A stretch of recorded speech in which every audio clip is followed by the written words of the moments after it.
All right, good morning, Nigeria, and welcome to The Agenda, the show where we dissect issues shaping our nation's past, our nation's present, and our future as a people. I am Chike Ubogu, coming to you live from Ibadan, your state capital. Today we dive into a century-old discussion that echoes through our politics. And that is the amalgamation of the northern and southern Nigeria by the British colonial administration under Lord Frederick Lugard. Was this unification a blessing that forged a powerful African giant? Or is it a curse that sowed the seeds of division, conflict, and instability? Well, we'll explore the long-term political consequences with our esteemed guest this morning. So I'll be going on a break, and when I come back, I'll be joined by my guest.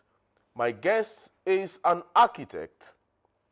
He's also a fellow of the Institute of Architects and a prominent signatory of the coalition to de-amalgamate Nigeria for security, or better still, you call it codes.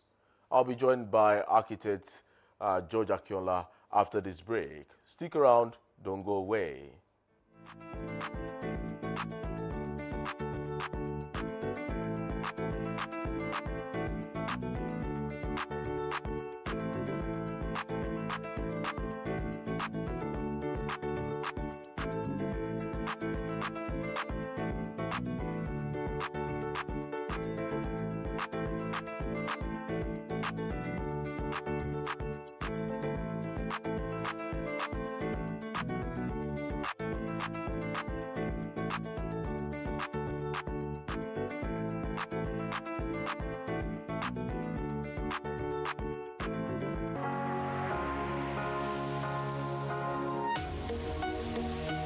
Live from the heart of the action. Welcome to the nerve center of Next Level Broadcasting.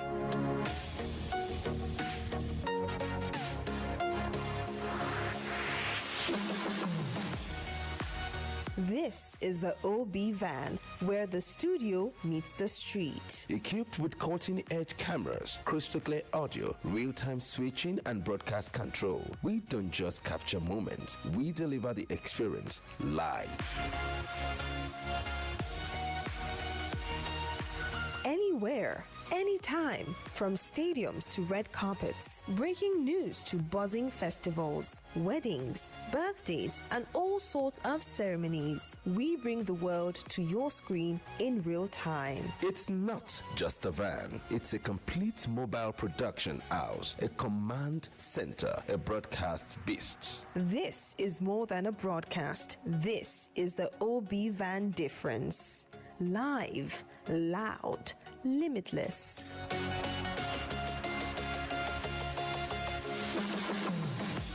Ready to go live? Like never before. Book the OB van today and take your event to the world. One powerful broadcast at a time. To book, call 0705 506 1061 or 0916 101 1061. Email marketing@dominion.org.ng or visit our socials on Instagram @Dominion Broadcast. Dominion Broadcast, your channel of choice.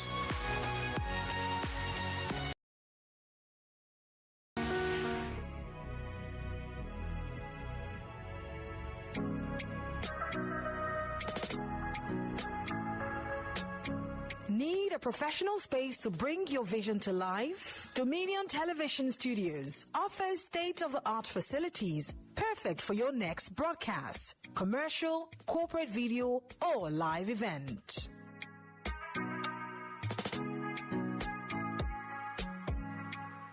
With flexible rental options, cutting-edge equipment, and a supportive team, we provide the perfect environment for high-quality productions. unleash your creativity. For bookings, email us at marketing@dominion.org.ng. Call us on 0705 506 1061 or 0916 101 1061. Check us out on Instagram, Facebook, LinkedIn, and TikTok at Dominion Broadcast and on X at Dominion Casts. Book your space today. Dominion Television, your channel of choice.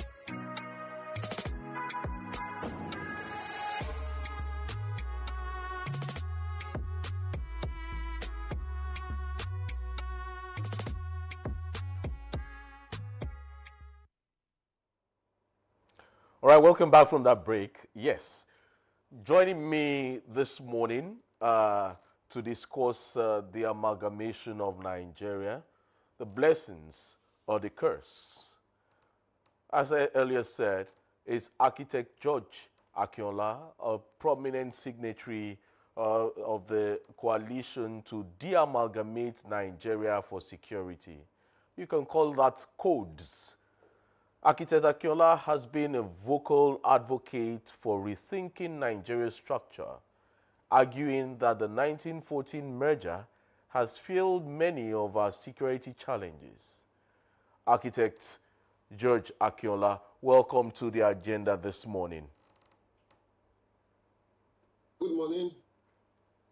It's good to have you and good to see you this morning. Yes, for our audience, a quick historical recap. In 1914, the British amalgamated the Northern Protectorate, largely the Hausa Fulani and the Muslim-dominated, with the Southern Protectorate, which included diverse groups like the Yoruba, the Igbo, and others with Christian and traditional influences.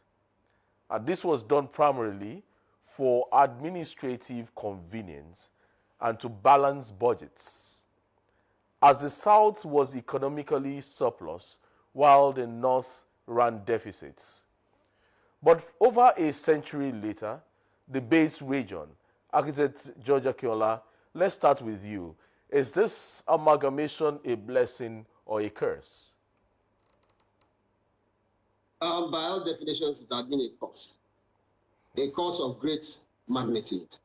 And I would like to explain this clearly by delving into history. The history did not start with the amalgamation. The history started with autonomous regions in Nigeria who were separate entities, and they had to, for example, let me talk from the Yoruba perspective. The Yorubas were enduring a 16-year civil war among two disparate groups within the Yoruba nation.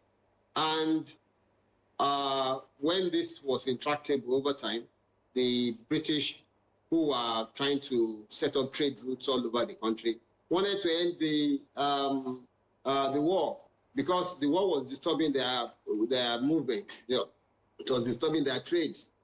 So they intervened in the war, mediated, and were able to reach an armistice between the various groups. So the war ended. But as the war ended in 1886, the war ended in 1886. By 1884, they had already partitioned every part of Africa in the Berlin Conference of 1884. So they didn't do whatever they did with Yoruba with good intentions. By 1890, they had already started calling us places of influence, British influence. And they joined us with other groups like the Southeasterners, the South Southerners, and so on and so forth, and decided that this was the area of influence. There was a particular British company that was operating in this area around that time, the Niger Coast, the Royal Niger Company, or something like that. The Royal Niger Company. The Royal Niger Company. Yeah. And can you believe it? Fraudulently, they said they bought, the British government said they bought Nigeria from the Royal Niger Company for £865,000. Did I say I wanted to be sold? They said they ended slavery and that there will not be any slavery again in any part of Africa. And then they ended up selling us. They had already taken quite a number of us away. Now, the remaining ones in this geographical area, they said they bought from a company that never owned us for £865,000. I think that is preposterous. Anyway, by 1914, they said they were amalgamating a southern protectorate and a northern protectorate for whatever reason. Any of these reasons fundamentally is economic. It's not for the interest of the indigenous people. So I said there was an amalgamation that we were never signatories to, that we never sat down with anybody to sign. And you now lump us into a particular area and you call that place Niger area. Niger means slave. Go and Google it. Niger means slave. So this is still the slave area where they used to pack a lot of slaves to the Caribbeans, to the Americas, and to Europe. So it's so annoying, it's so demeaning, it belittles us. If we were never asked into a coalition, we were never asked into a union, and we were corralled into it, whether we liked it or not. So ab initio, the amalgamation is a failure. A failure in the sense that it is built on faulty foundations. Okay. Faulty foundations that have shown over time that it is not enduring, it is not sustainable. So that is the origin of this mess. You cannot lump sugar and salt together and expect to have whatever, peace. Whatever it is that you put together, if it is not by the mutual consent of the people that are the various constituents, it will lead to chaos. And that's the chaos that we are witnessing now. For us to have peace in Nigeria, for us to have security, full security, please de-amalgamate this country. Even when they handed over to a supposed independent Nigeria, they still had all the reins and they surreptitiously handed those over to the Fulani who were operating the caliphate as at that time. And one way or the other, these people started continuing the tendencies of the British. And that's why these people now, when they know that things are falling apart, they want to hold us in place by force of arms. And that is the basic cause of the insecurity, along with the Islamization project of the Muslims. So one way or the other, the thing has failed. We cannot have peace until we de-amalgamate, until we dissolve Nigeria. That is the beginning, and that is the point at which I would like to take off. Thank you. All right. Yes, architect George Akinola, but proponents argue that the amalgamation created Africa's most populous nation. And then when you look at the potential for economic powerhouse status, it's part of what part of the pros. Unity in diversity as a pro, as the slogan goes. But without amalgamation, architect, might we have smaller, weaker states vulnerable to external threats? Well, let me shock you, Chike. Let me shock you. You don't have to be big. You don't have to be a mighty nation. I mean, a highly populated nation before you are successful. Look at 6, 7, 8 million Israelis. They have decapitated 260 million Arabs. Is it by population? No. In soccer, football, 18 to 20 million Cameroon defeated us 3 times at the Cup of Nations final. Is it by population? Ghana, that is like 14, 15 million, defeated us 2. Economically, if we are the largest in population, then we should be the largest economically in Africa. The GDP of Nigeria is number 5 presently.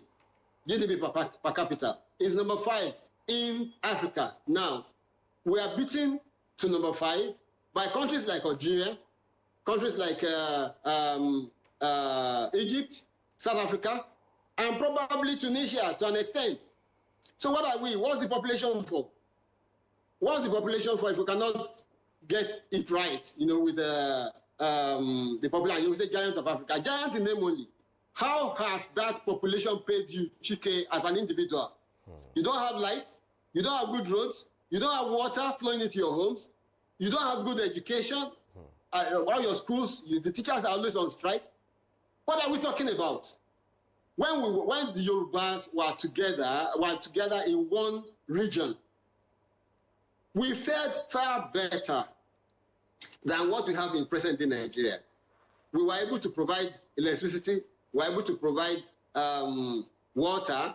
I remember in those days, I used to go to the tap, a street tap, and I would get water. Now that is non-existent. We had good roads constructed by Obafemi Awolowo. We had integrated rural services. We had free health. Everything was working well. Let me tell you, in any country or in any continent where you have a plurality of people, you know, the majority tribe, when you have a majority tribe that is dominating the country in terms of, you always have progress. And I can mention China for you. China is dominated by the hand. Europe is dominated by Germany, so to say. Germany is the largest economy, in Europe, and is the largest population. In America, North America is the largest in population in North America, and is the richest, is the largest economically. The same thing in South America. Brazil is the largest economically, is the largest in population, the largest in largest economically. But in Africa, Nigeria is the largest. But it's not the first, the second, the third, or the fourth. It's number 5 now. So something is fundamentally wrong. And what is wrong is because there is no real majority tribe that can drive the agenda for development of that particular nation. What we have in Nigeria are 3 disparate groups, always at each other's necks. You have the Igbo, the Hausa, and the Yoruba. The Fulani have totally captured the Hausas. There is no bi-tribal entity called Hausa Fulani. It is the Fulani that have totally dominated the Hausa. So you have in quotes, the Hausa Fulani. So those 3 groups, the Hausa Fulani, in quotes as I said, the Igbo and the Yoruba, we are here together while one is driving it to the left, another one is driving to the right, and one is driving it to the top. So one way or the other, we keep working at cross purposes. That way, we can never have progress. So I've dealt with this area of population. Yeah. I've dealt with the area of fundamentals in terms of foundation of the country, from before amalgamation up to amalgamation. And I'm now dealing with the economics and the social network, the social fabric. The social fabric is suspect. The social fabric is flawed. So we can never have progress unless we want to deceive ourselves. No matter whatever index that you want to say, this is why it is good for us to have a good, a large country, I will defeat it in a jiffy because the realities of the moment have not proved it so. Okay, architect, you said something. You talked about the social framework. You also mentioned other issues, especially when it comes to population and all that. But there was a part you mentioned. Now, post-amalgamation, you mentioned that we had this at this time, Awolowo did well at this time. These were post-amalgamation. So it means post-amalgamation, some things worked. So where did we get it wrong? We got it wrong from amalgamation. I still repeat it. But you see, hold on, architect. If you say we got it wrong during amalgamation, then it means post-amalgamation, whatever worked well for Nigeria at that time was just a fluke, if you will say. Okay, let me put it this way. Okay. Imagine we had never been amalgamated and the Yoruba nation went on that same trajectory, just like Ethiopia, which was never colonized. Imagine we went on our own, the Igbo went on their own, and the Hausa went on their own. You cannot compare the kind of development that we would have had with the kind of development that we had with amalgamation, because we had to struggle with the entity called Nigeria before we could get anything to move forward in Yoruba land. We were lucky to get it right with Awolowo. We were just lucky. And over time, from 1951 to 1959, when he was premier, it was always war with the other ethnic nationalities. In fact, there was a time when Nnamdi Azikiwe wanted to come and become premier of the West. What was he looking for? You know? So we were not together in the actual sense of the word, and it was always at loggerheads, at war with each other, one way or the other. And by 1960, when they handed over when the British handed over at independence, it didn't take more than 2 years because everything fell apart. Everything fell apart. The other regions were envious of the development in the West and their leader. So, in 2 years' time, they got the man framed for treasonable felony, and they put him in jail 2 years into independence, which goes to tell you that there was nothing about Nigeria that was right. So they imprisoned him. We kept asking that they should release him. They refused. Then the West went on riots from 1963, 64, 65. And by 1966, the country was ripe for mayhem. And that's what happened with the coup. The first, second coup, and then the Civil War. So it had been a downward spiral for Nigeria. And after the Civil War, the North, the Caliphate, now more or less appropriated the powers of Nigeria and tore up the federal constitution and wrote another constitution that was totally at variance with our thoughts. Corralled us into a federation called a unity/federation called Nigeria. The Yorubas had never wanted this. We don't want this. And there was nothing the British got right by amalgamating us. Please, let's get that clear. We had always very progressive people. We had been urbanized right from before 1000 AD. In fact, the city of Ife came into prominence around 4th century AD. So one way or the other, we are a totally civilized, urbanized country with our culture and our urbanship tradition far in advance of what they had in Britain. And at the time they met us. So one way or the other, we don't need them. We didn't need them. We still don't need them. We want to go now so that we can follow our trajectory and develop at our pace and achieve our potential.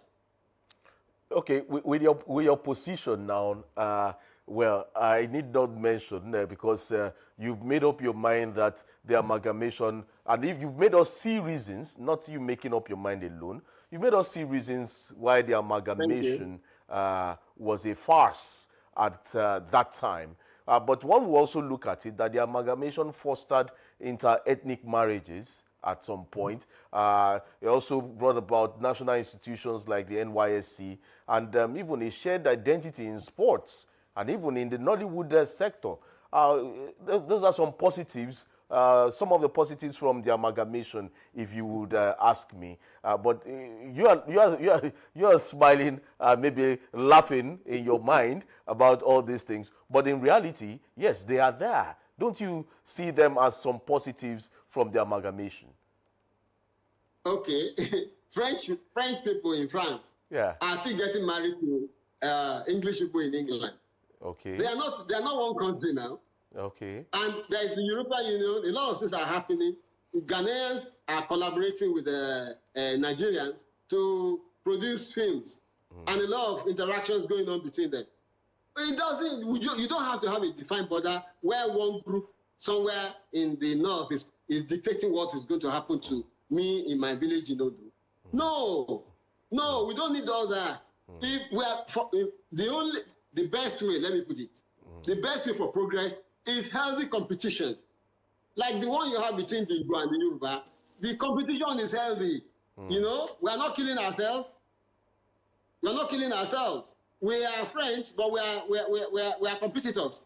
Okay. So one way or the other, let the Igbo develop at their own pace, in their own space, and let the Yorubas develop at their own pace, in their own space. Don't come and tell me you know better than me in my own space. Leave me. If I'm not doing it right, let me suffer it. And if I'm doing it right, let me enjoy it. But you can't come, and if I don't agree with you, you start killing my people. You start murdering them in their farms.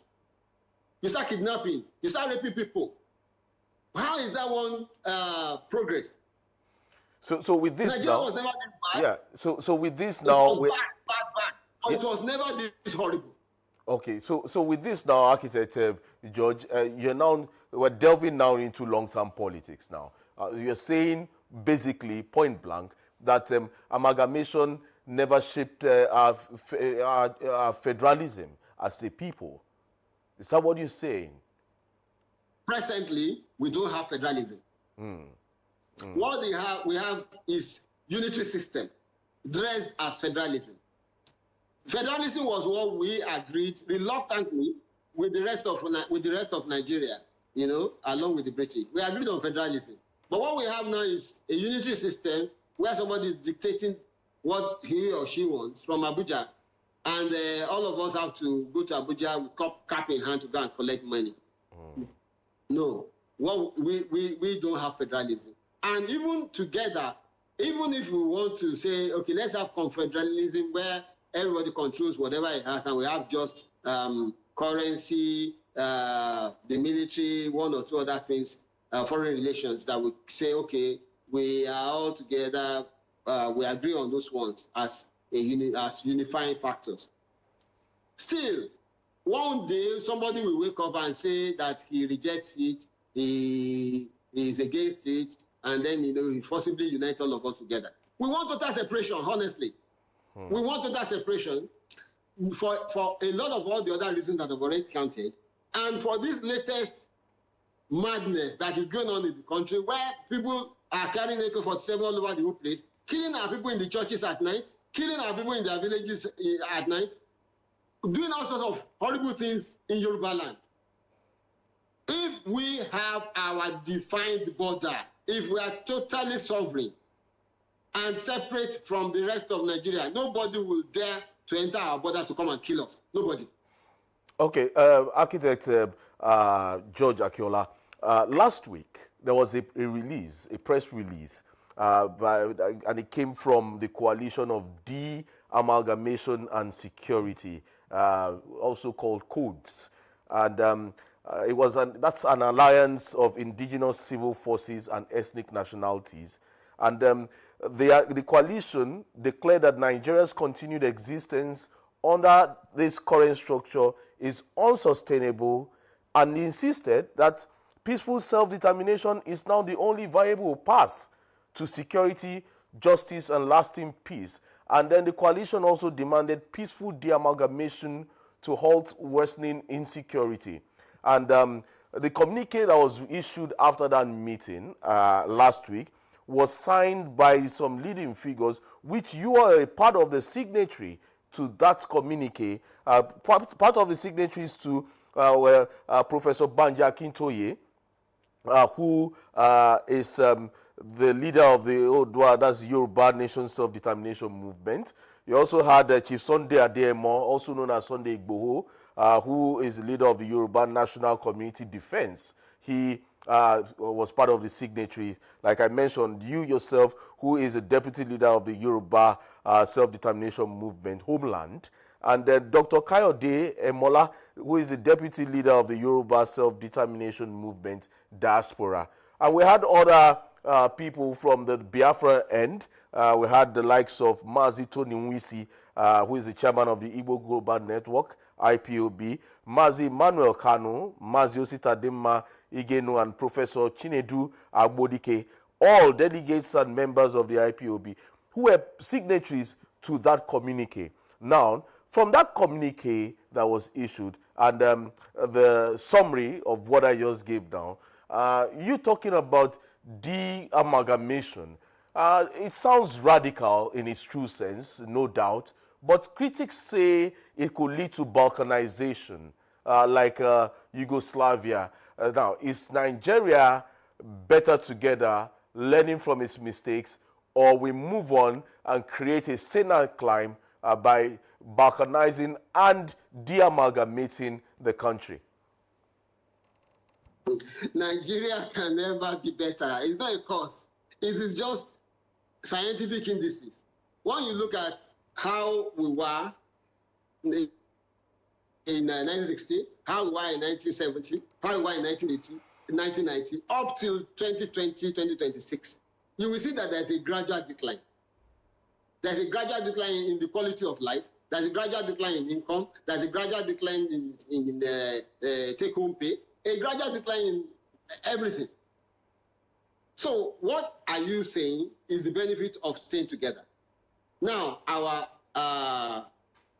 coalition is called Coalition for De-Amalgamation.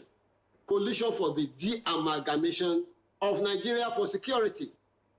If we don't de-amalgamate, if we don't dissolve, we will end up going into a fratricidal war. Everybody fighting everybody. Now it is still saying, and that's why we are saying a peaceful dissolution, whereby all of us can sit down together and say, look, let us go our separate ways. We will still remain friends, but let us operate separately.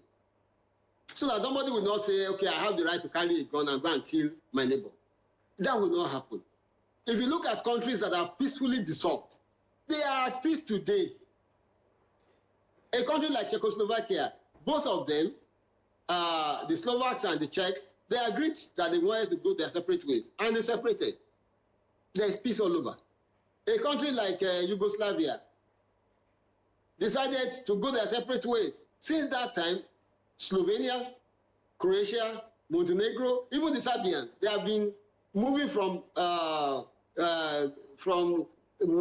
level to the other, higher and higher. So, which other country will you say you have separated and then you are going to, you are condemned to your own devices once you separate.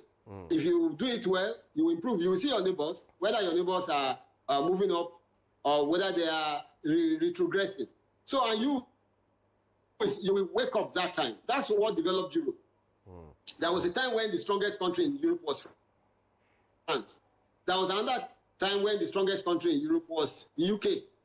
Another time, it was Germany. And that's because there is this continuous competition between them. And look at presently, you see the strongest country in Europe is, in the whole of Europe, is Russia, militarily, So one way or the other, all this is as a result of healthy competition. But when you have a country, a particular part of the country lording it over the rest of us, it will never work. The coalition is to end insecurity. De-amalgamate Nigeria so that we can have an end to insecurity. Each country will be able to develop their infrastructure at their own pace. And there won't be anything like maybe federalism or confederation or unitary system or whatever. Each country, each emerging country from that union will now come up with their own method of governance.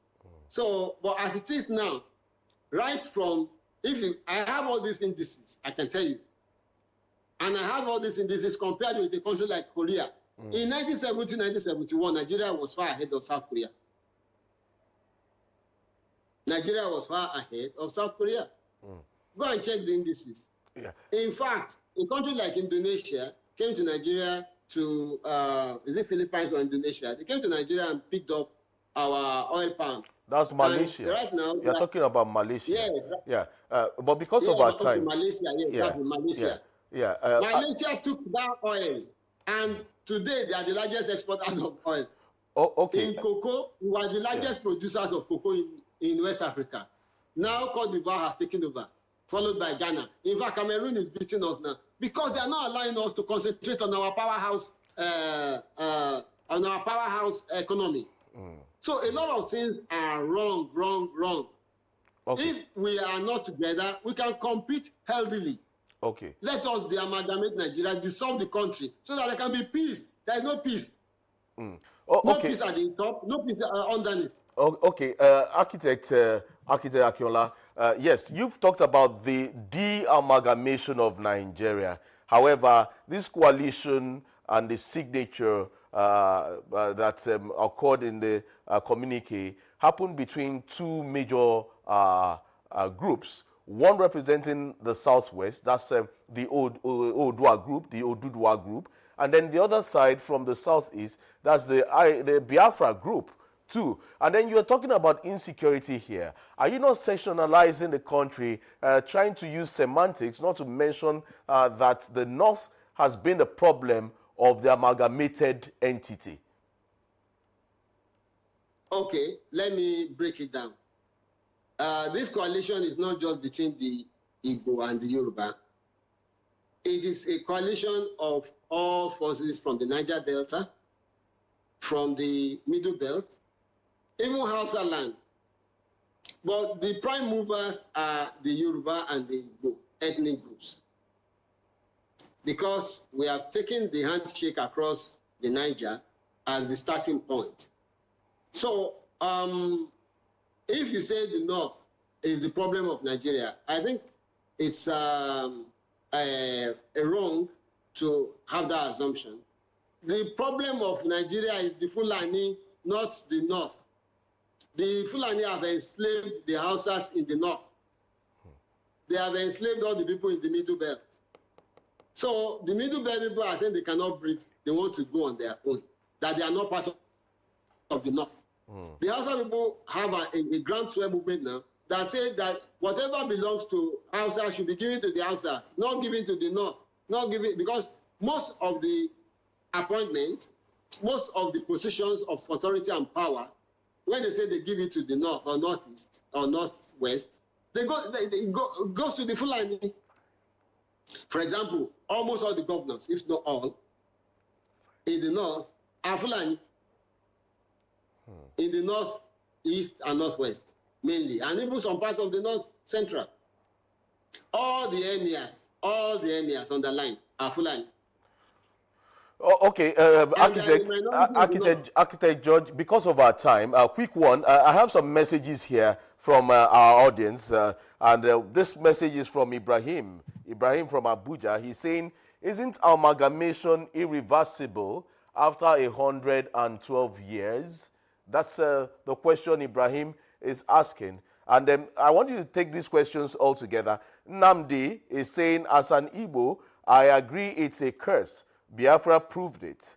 Now, these two questions, let's take these two questions together. One person is saying, is it not irreversible after 112 years? And then Namdi is saying, oh, yes, he believes it's a curse. Now, if it is a curse, what's the pathway forward? Reverse it. Reverse it. That's just it. And that's what this coalition stands for. Don't you just think reverse it takes the whole thing. Don't you think it takes will? It takes political will to reverse this amalgamation, and it takes influence from... That's why we are having this advocacy. GK, that's why we are having this advocacy. That's why we are telling people that, see, it is not a shame when you are on the wrong path for you to turn back. Because if you are on a 1,000-mile journey and you suddenly discover by the time you reach kilometer 500 that, wait, I'm on the wrong path. It is better to go back than to continue to go to 600, 700 until you reach error 1,000. Now, having reached error 500, let us trace our way back and de-amalgamate. Because it has proven, to answer the second question, that it is a curse. It is a massive, mighty curse. That other issues, other projects like Islamization, Fulanization are climbing on to further cause more mayhem. So if we amalgamate and we dissolve peacefully, then we won't have all these issues. We shouldn't have all these issues. That's just how it is. All right, thank you, Architect George Akinola, for your insights this morning. Well, this conversation doesn't end here. We'll continue this conversation. Like you said, it's an advocacy, as it were, well, moving forward. Thank you so much for being part of the agenda this morning, Architect George Akinola. Thanks for having me. Really enjoyed my time. All right. Thank you. De-amalgamate Nigeria, please. De-amalgamate Nigeria. De-amalgamate Nigeria. Thank you. All right. Thank you, Architect George Akinola. There, Architect George Akinola there is a prominent signatory of the coalition of the De-amalgamate Nigeria for Security. That's codes. and he's also been a very vocal advocate for rethinking Nigeria's structure. And he also argued that the 1914 merger has fueled many of our security challenges there. That's coming from architect George Akinola there. Well, you can tweet at us. Yes, you can tweet at us at Dominioncast, at Dominioncast. Also, there's another handle too, Agenda Show. Yes, Agenda Show NG. You can tweet at Agenda Show NG. Yes, what do you think about this discussion? Is the amalgamation a blessing or a curse? Let's continue this conversation. Yes, I am Chike Ubogu. I want to say